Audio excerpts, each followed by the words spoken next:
As y'all know, I'm Catholic. I'm a Catholic convert, but I also believe that I also have Catholic heritage on one side of my family, and I believe I was brought to the faith because it was where I was supposed to wind up. It's one of the things I've noticed about my life, thinking providentially. Um, I think I've talked about that elsewhere. I don't want to. I don't want to. I don't want to get sidetracked with that tale now. I want to instead. I want to talk about the new Pope, Pope Leo XIV, the first American-born Pope ever. Um, I don't really have much to say about the guy who's the new Pope. I know there are some people who are saying that we're hopeful about him, there's good signs, and others are blackpilling and doing the typical thing, saying he's Francis 2.0. And I'm not really here to weigh in on one side of that or the other, except to say uh, I have an opinion. I have a take on this new guy, but I don't really want to. I don't really want to get engaged in that because here's the whole point, and this is a point that I think a lot of people missed or miss whenever there's a new pope, whenever there's a conclave, whenever a new pope is elected by the College of Cardinals. There's all this stuff about, oh my, where do we go from here? Everything is up for grabs, and what's going to happen now? And you hear a lot of this stuff from Catholics. You know, uh, you hear a lot of this stuff from Catholics who supposedly believe in the doctrines of the faith. And what is one of the doctrines of the faith? I ask you. Let me let you see me here. To some degree. There I am. Um, what are the doctrine? What's one of the doctrines of the faith? One of the doctrines of the faith is that the interpretation of Christ saying to Peter, uh, Peter, you are the rock, and on this rock I will build my church, and the gates of hell will not prevail against it. All right, that's the scriptural origin of the belief in the papacy, which I don't want to go into. I really don't want to have a debate about the papacy versus those who don't agree with the papacy, whether you're Protestant, whether you're Orthodox. I don't. That's not my focus here, and I'm not interested in discussing it, even though it's an interesting question. But that's not. I don't want to get sidetracked because that's not my point here. Um, so, my point is, for faithful Catholics, for people who believe in the faith, that should be enough, right? And I think what non-Catholics and even some Catholics don't understand is that the Pope is not the Church.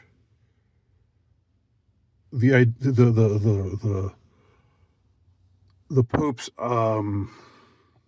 identity, his opinions, his uh, you know whatever kind of a person he is. There have been good popes and bad popes. There's nothing that says that the Pope is going to be a good guy. There's nothing that says the Pope is going to be wise. That the Pope is going to rule the Church well. It's just it's simply that he is the one who has been selected to continue the See of Peter, to be the new representative of Peter, who became the Bishop of Rome again in Catholic belief and doctrine. So anytime there's a conclave, all of this sort of anxiety of, oh, I hope it's this guy, I hope it's that guy. And I had my own, I've never heard of the guy that they nominated. I didn't know who he was. I had my own favorite. I wanted Sarah, Cardinal Sarah, to be Pope. I really like him and find him very solid in the kind of stands that he's taken and so forth. But in any case, it's not about whether you like this guy or dislike this guy, or whether he's going to be a good pope or a bad pope, or whether it's whoever gets selected. What you have to believe, if you're Catholic, is that it's God's will. God doesn't promise us anything except eternal life if we do what we're supposed to do in this life. He doesn't promise us easy lives. He doesn't promise that the Pope will rule well, or that bishops will rule well, or that they will or won't be corrupt. What he promises is that the church will remain inviolate in spite of the sins that it commits, in spite of the sins that churchmen commit. And so all of the anxiety about, attendant upon, the new conclave, what's going to happen with what's the new pope going to be like? Is he going to be to my liking or not? All of that should be irrelevant if you're Catholic. If you're not Catholic and you don't believe that stuff, and you think that the Roman Catholic Church was not installed by Jesus Christ, but that it's just I don't know, just another religious institution like all the other ones, or whatever. Whatever your beliefs might be, whatever the origin of your beliefs, your first principles might be. If you're not Catholic, of course you're gonna think, well, maybe whatever's going to happen, maybe this Pope is going to come in and have all this stuff take place, and let all this stuff take place that's against the traditional teachings of the church and so forth. And there are people who there are traditionalist Catholics who believe that's already happened. There are traditionalist Catholics, people whom I like doctrinally, but who have who are absolutely as black-pilled as anyone you can find about the church, about the state of the church. And I don't know how they reconcile thinking that some immense break has happened, how they can reconcile that with being Catholic, with calling themselves Catholic.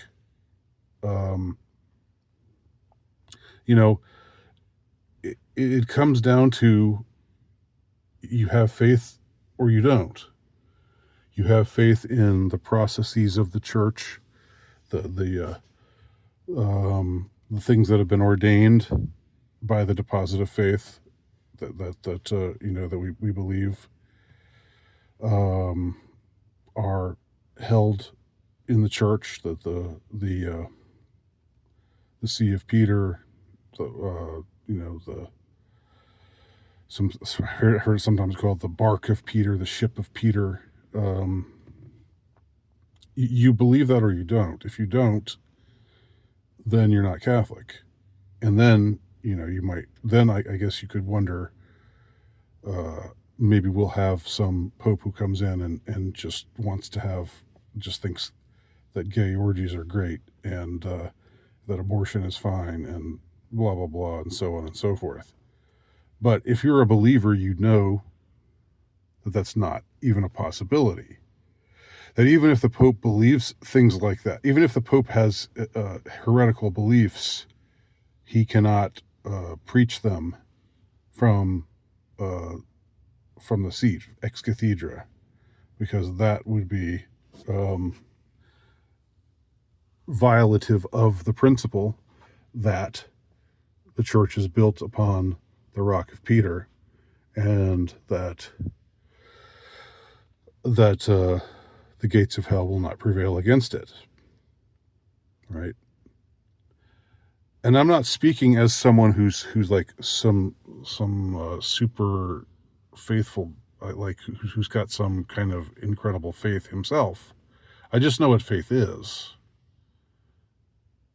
Who was it who said pray and don't worry? Was that St. Padre Pio? Pray and don't worry. Right.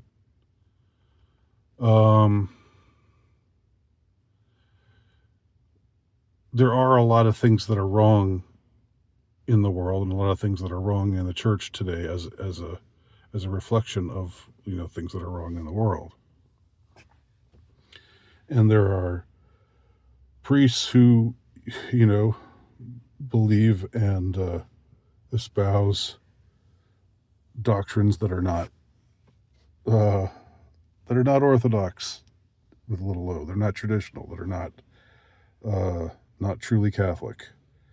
And there are some bishops who seem to have some heretical leanings, but the church itself will stand athwart all of the things that are besetting it from without and from within. And if you're a Catholic, you just believe that. It's an article of faith. For those who don't understand, who aren't Catholic but who are Christian, I mean, wouldn't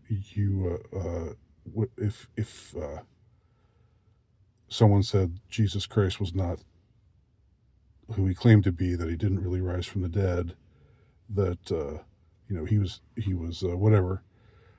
You don't believe any of those things because it's you're a Christian. It's an article of your faith. Well, if you're a Catholic Christian, an article of your faith is that the faith will continue, that the church that the gates of hell will not prevail upon the church. That doesn't mean that you're naive about anything. It's not wishful thinking, and it's not imputing better character to the bishops of the church, or the College of Cardinals, or the Pope himself. You should be wise. You should have your eyes wide open. The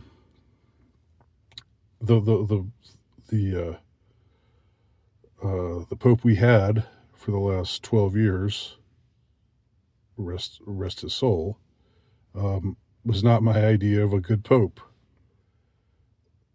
But whether the Pope is good in your eyes, in your assessment, or not, is not the issue. There have been good popes and there have been bad popes, but the church has endured through good popes and bad popes, through good bishops and bad bishops, good priests and bad priests. It has endured through the years, and the faith remains the faith. So pray and don't worry. Pray and don't worry is what I would say would be my counsel to fellow Catholics. If you're not a Catholic, then this doesn't apply to you. Maybe it's still interesting to you, but it doesn't apply to you. I'm not interested in any debates, engaging in any debates about whether the Catholic Church is is correct or not. I mean, not that those debates aren't interesting, not that they're not important to have, not that I am against anyone who engages in them. I'm just saying that's not my focus here. You know, I've put my faith in, you know, my how would you put it in gambling terms? You know, my money, I put my money down, you know. I'm betting all I've got on the Catholic Church. You know, double or nothing. So, is it maybe it was a sucker's bet? Maybe I'm going to be sorry that I made it, but that's what I've chosen to do. You know, that's what I've chosen to do. We all have to make choices, and I'm not getting any younger. So that's a choice that I've made, and here I stand. Ironically, I quote Martin Luther to end this video. Here I stand. I could not do otherwise.